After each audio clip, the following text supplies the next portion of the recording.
एक गांव में विश्वास नाम का व्यक्ति रहता था। वो एक ठेले पर तंदूरी लिट्टी चोखा बेचते हुए गुजारा करता था। वहाँ तंदूर में जो लिट्टी चोखा बनाकर वो देता था, लोग उसे खूब पसंद करके खाते थे।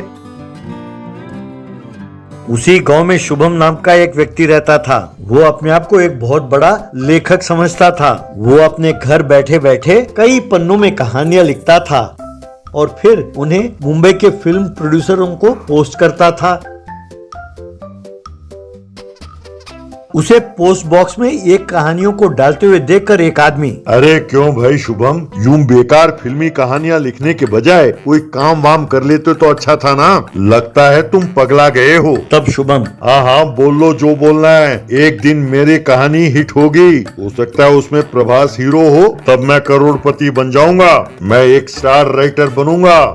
एक दिन वो विश्वास के पास आया। विश्वास ने उसे एक तंदूरी लिट्टी चोखा दिया और कहने लगा, यार शुभम भाई, मैं ये तो नहीं जानता कि तुम्हारे कहानियों की फिल्में बनेंगी कि नहीं, पर इतना जरूर सुना है कि तुम्हारे कहानियों में जो तुम लिखते हो वो सचमुच होता है। शुभम, हाँ यार पता नहीं क्यों, लेकिन जो भी कहानी मैं कहता हूँ वो सचमुच हो जाता है। तभी वहाँ खड़ा एक और व्यक्ति, अरे कौन से युग में हो तुम दोनों? इसकी कहानी सच हो जाती है? चलो मुझे एक कहानी सुनाओ, देखते हैं सच होता कि नहीं। तब शुभम, नहीं सर रहने दीजिए। तब वो व्यक्ति, अरे सुनाओ यार। तब शुभम, मेरे कहानी का हीरो आप हो। एक दिन किसी काम से आप घर से बाहर निकलते हो। सड़क के उस पार आपको बैंक का एटीएम नजर आता है। आपको उस एटीएम में काम है। आप बड़े ध्यान से सड़क को पार कर रहे हो, तभी एक बाइक आकर आपको जोर से टक्कर मारती है। तब वो व्यक्ति, अरे ये कैसी कहानी है? इसे कोई कहानी कहता है क्या? ठीक है, आगे बताओ क्या हुआ। यूं कह ही रहा था कि तभी एक बाइक का संतुलन बिगड़ा और आकर इसे टक्कर मारी। वो व्यक्ति दूर जा गिरा। ये देखकर विश्वास दंग रह गया। वो गिरा हुआ व्यक्ति, बाप रे, मेरी कमर टूट गई। अरे इसने जो कहा वो सच हो गया। हाय रे बाप रे कहकर छटपटा रहा था। बस शुभम डर के मारे वहाँ से भाग गया। यूं वो किसी को भी कहानी सुनाता तो जो कहानी सुनाता वो सचमुच बीतता था। इसी तरह एक व्यक्ति के सर पर नारियल गिरा। दूसरे व्यक्ति को कुछ लोगों ने आकर मारा और एक औरत के गले से कोई चेन खींचकर भागा। ऐसी घटनाएं घटने लगीं। यूं कहानी को बीच में ही रोककर शुभम भागने लगा। एक दिन शुभम विश्वास के ठेले के पास आया।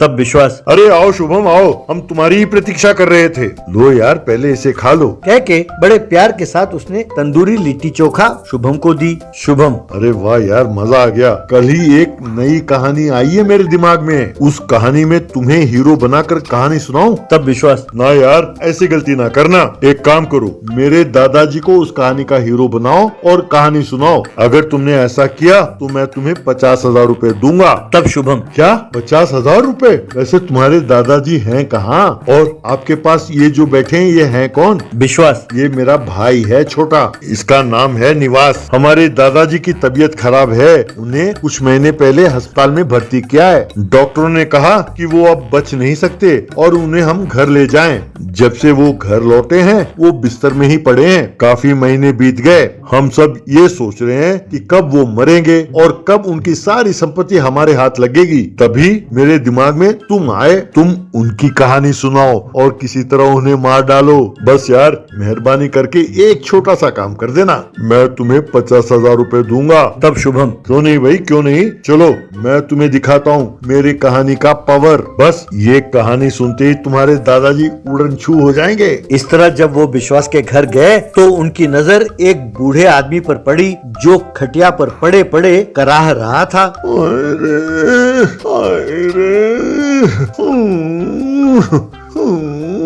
उसके पास कुछ औरतें खड़ी थीं जो रो रही थीं।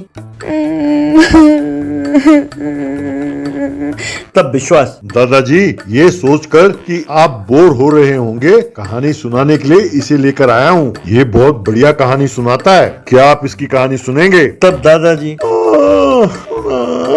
तब शुभम, प्रणाम दादाजी। आप मेरी कहानी सुनेंगे तो सीधा स्वर्ग सिधारेंगे और आपको मोक्ष प्राप्त होगा और आपकी आत्मा को शांति मिलेगी दादाजी। तब दादाजी, कहकर करा रहे थे। तब शुभम उनके पास कुर्सी में बैठकर कहानी सुनाने लगा। मेरे कहानी का हीरो आप हैं दादाजी। हीरो एक गरीब परिवार में पैदा हुआ। बहुत सारे मुसीबतों का सामना करते हुए धीरे धीरे वो बड़ा हुआ। तब बूढ़ा ऐसे कहा। उसने अपना खुद का ढाबा खोला और बहुत मेहनत करके पैसे कमाए। उसके बेटे पैदा हुए, वो भी काफी होनहार निकले और उनके बच्चे, ये दोनों अपनी जिंदगी में काफी कामयाब हुए। एक दिन आप बीमार पड़े, डॉक्टरों ने कह दिया कि आप बच नहीं सकते। तब हीरो के मन में जिद पैदा हुआ। उसने निर्णय लिया कि वो यमराज से भिड़ जाएगा। यूं कहते ही बूढ़ा उठकर बैठ गया और कहने लगा, मैं ठीक हो गया, मैं ठीक हो गया, कहकर नाचने लगा। ये देखकर शुभम और उस बूढ़े के पोते एकदम दंग रह गए। तब बूढ़ा, बेटे तुम्हारी कहानी सुनने के बाद मेरे अंदर एक जिद पैदा हुआ और मैंने फैसला कर लिया कि कम से कम और 10 साल तक मुझे जीना होगा। मैं अपने संपत्ति को अब नहीं बांटूंगा, मैं अपनी संपत्ति संभालूंगा। मेरे जान बचाने के लिए बहुत बहुत धन्यवाद बेटे। तब शुभम, तो क्या आप अब नहीं मरेंगे? पर वो बूढ़ा उसकी बातों को अनसुनी करते हुए खड़ा होकर नाचने लगा। हे हे हे हे ढिंग टक टक ढिंग टक टक ढिंग टक टक ढिंग ढिंग ढिंग ढिंग।